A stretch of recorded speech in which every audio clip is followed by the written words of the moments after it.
Decades after the Battle of Stalingrad, a Soviet construction crew uncovered something impossible, a buried tank made of an alloy no one could identify. It wasn't Soviet, it wasn't German, it wasn't from this century. To understand what they found, we have to go back to January 1943. It's January 1943. The city of Stalingrad is a frozen tomb. Smoke curls over shattered factories. Every building is a fortress. Every street a killing field. Men are fighting not for victory, but for warmth, food, and survival.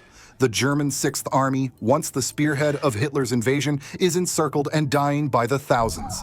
But in the middle of this nightmare, something impossible appears. Rumbling through the snow, past wrecked Panzer IVs and frozen soldiers, comes a shape no one recognizes. A low, angular silhouette cutting through the blizzard like a ghost from the future. It's not a tiger. It's not anything they've seen before. It's a Leopard 2A7, a tank from the 21st century that shouldn't exist for another 80 years. 70 tons of German engineering perfection that has no business being here. But here it is. And what happens next is nothing short of insane. The crew doesn't ask questions. They follow orders, advance into the city, crush resistance, link up with trapped units. But they're not just rolling into any city.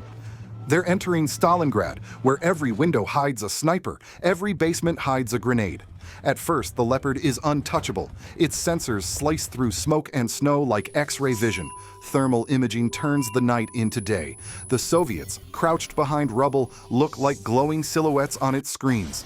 The first shot from its 120mm gun slams into a T-34 half a kilometer away.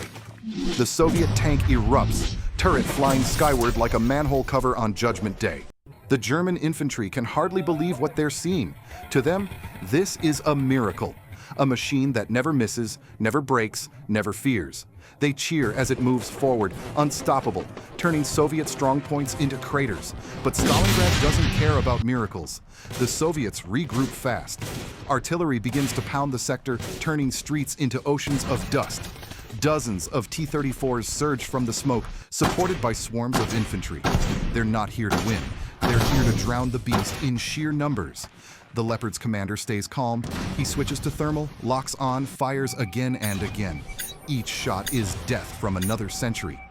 Soviet tanks vanish one after another, their armor folding like paper. For every enemy he kills, 10 more take their place. Soon, the Leopard's gun barrel is glowing red hot. Smoke pours from its exhaust. The radio hisses, no one's answering. The Sixth Army is too busy dying. The tank keeps moving deeper into the ruins, surrounded by walls blackened from fire and time. Corpses freeze where they fell. Somewhere, a loudspeaker blares propaganda into the void. It's like driving through hell with a GPS. By nightfall, the Leopard is alone. Its fuel is running low. The crew knows they're cut off. The map shows only red, Soviet territory everywhere. They could try to retreat, but retreat to where? Paulus's men are trapped, their airfield bombed, their lines collapsing. And this tank, the most advanced war machine ever built, is now just one more ghost in a dying army. Soviet scouts spot it near the Red October factory. At first, they think it's some kind of bunker that moves. Then it fires, and the ground shakes. Infantry scatter. Katyusha rockets streak overhead, painting the night with fire. One rocket slams nearby, flipping trucks and spraying debris. Inside, warning lights flash, power fluctuations, thermal overloads, digital errors. The Leopard was never designed for a world without spare parts or satellite support. Every system it relies on is shouting into a future that can't hear it. At dawn, the Soviets close in. Molotov cocktails shatter on its armor, turning the tank into a blazing silhouette in the snow. The crew fights on. Main gun, coaxial machine gun, every weapon screaming.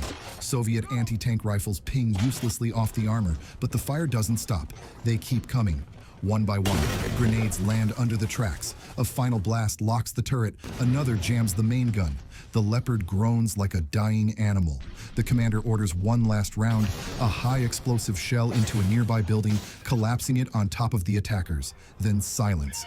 The smoke drifts away, leaving the monster still. When Soviet troops approach, they find the tank half buried in snow, still warm, its electronics flickering weakly. No one understands what they're looking at. Its armor can't be cut, its gun is too smooth, its interior too strange. They can't even open it. So they just leave it there, a monument to something that shouldn't exist. Weeks later, when the Germans finally surrender, rumors spread among Soviet soldiers. Stories about a steel beast that came from nowhere and vanished without a trace. Some say it was a Nazi superweapon, others a curse. But history records no Leopard tank at Stalingrad, only wreckage and whispers. If you were to visit the battlefield decades later, dig deep into the frozen earth, you might find a fragment of metal that doesn't match anything from 1943. Alloy too pure, shape too advanced. Maybe it was real. Maybe it was just another ghost of Stalingrad, because even a weapon from the future can't escape the one truth of this city. Nothing survives Stalingrad.